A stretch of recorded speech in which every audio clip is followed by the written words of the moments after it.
At the heart, creativity is just problem solving. So if we take that mindset and we shift that a word away, that mystical word creativity, and we convert it and we change it, to problem solving, now something happens in our brain and we start to think about it a little bit differently. As human beings, we tend to make things more difficult than what they need to be. So when we're posed with a problem and we have to come up with an idea and a solution to that problem, what usually happens is that we misinterpret what it is that we're actually doing, or we assume, which is even worse, what it is that we actually need to do. Then when the ideas start coming to us, we start to reject those ideas. And we start to think those ideas are silly, those ideas are stupid, we don't, I'm not smart enough, I shouldn't be, I can't come up with any good idea for this. And then when an idea does come to us, what we do is we like to complicate it by those same questions. That same voice in our head is starting to say, it shouldn't be this easy. It shouldn't be this easy to come up with a solution. This needs to be a little bit more difficult. And we tend to throw some of those really good ideas away.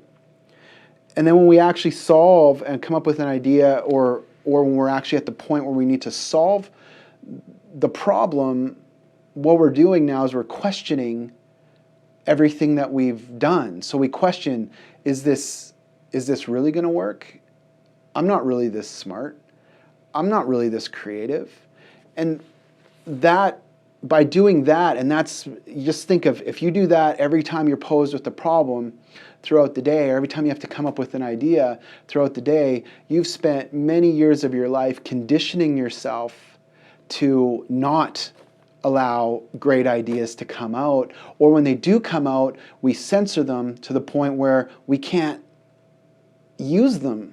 We throw them away, and we get down on ourselves about it. Now, what we can do is we can actually shift that, and you can start to change the way you start thinking about solving a problem, and then you'll know, if you get stuck on one of these stages, then you'll know exactly where you are and how to fix that and what the problem is. So the first step in problem solving is understanding the problem. It's understanding what it is that we're trying to do. We have to inherently understand. And the best way to do that is to ask a lot of questions, and ask a lot of really good, valuable questions to be able to get us to really understand what it is that we're trying to do.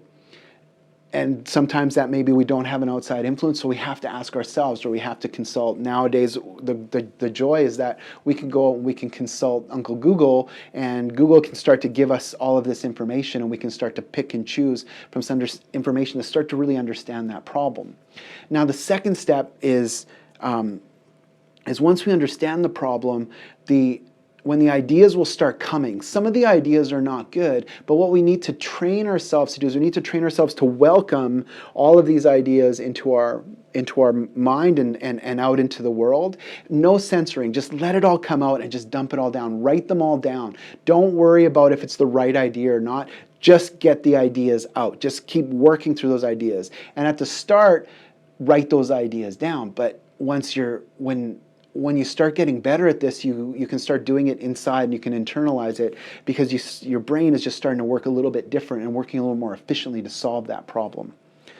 Then the next step is, when we have those ideas down, we now just start to simplify them, and we start to break them down into logical things. Things like, if the idea seems very, very big or grandiose, break it up into small individual steps that are easier to swallow. And then what we can do is we can find other ideas that start to generate in between there, and then we'll come up with the best possible solution. That's taking us all the way back to understanding the problem a little bit more. Then we go through and we welcome more ideas, then we simplify them, and we keep doing this cyclical process over and over and over again. And this process sometimes may take a little bit of time. At the start, it should take a little bit of time when we're doing it very consciously. But when we start getting our brain trained and start to create those pathways inside of our brain, this starts to happen subconsciously. And we're going to talk about that in a little bit. The last step is we're just going to solve that problem and make sure that that idea is out, and that's the idea that we're going to stick with, and then we're going to deal with whatever consequences come by sticking with that idea. This whole process is an iterative process and it's circular. It's not a linear process. So what we do is when we're asked to do something, we perform the action regardless of whatever that action is. Then we discover the good, the bad, the ugly. Then we break down the good, the bad, and the ugly into logical, little digestible pieces. Then we analyze them and we perform again. So then we start putting it back into our process and we just start keep rinse and repeat, rinse and repeat, rinse and repeat. We perform, we discover, we break down, we analyze. This is something that I've been doing for over the past decade. It's something that's helped me build my craft and my practice of photography, where it's just you pick a path and you go down that path and then you deal with the consequences as they come up. Sometimes you make mistakes. Sometimes you may make major mistakes. As you learn from those mistakes, they become fewer and fewer and fewer mistakes. You have more and more wins. Everybody's happier with you. You're happier with your process. You've learned a lot, but your knowledge base when you're posed with other problems, when you're out on the field and you're dealing with your client, is very important. So it's very important to go through this iterative process. A creative idea is a combination and recombination of disparate bits of information. The more bits of information you have stored in your brain, the more raw material you'll have to combine into creative ideas.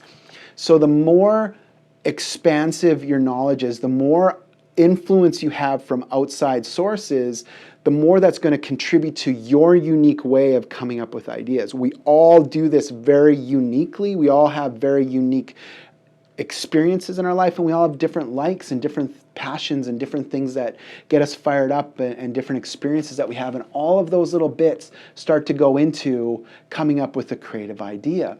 A creative idea is just taking a bunch of stuff that already exists, recombining them, and putting out a new idea.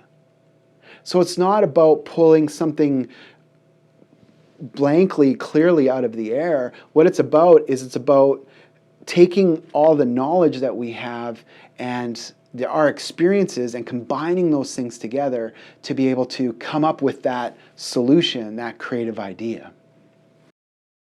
To be able to get better at doing this, you're going to need to repeat it. And it's not about continual repetition. It's about something that's called spaced repetition. And this is a learning tactic that allows us to learn anything better, as opposed to trying to jam and cram everything in very quickly. What we do is we space that little bits of information out. So when I give you these tactics to apply to your process, don't worry about just continually doing them, bam, bam, bam, bam, bam. Set apart a little bit of time, maybe 15 minutes a day. Maybe start your day by being very conscious about what you're doing and really focus on the practice. And then throughout your day, be conscious of when you're posed with when you can start to apply some of these tactics into your work.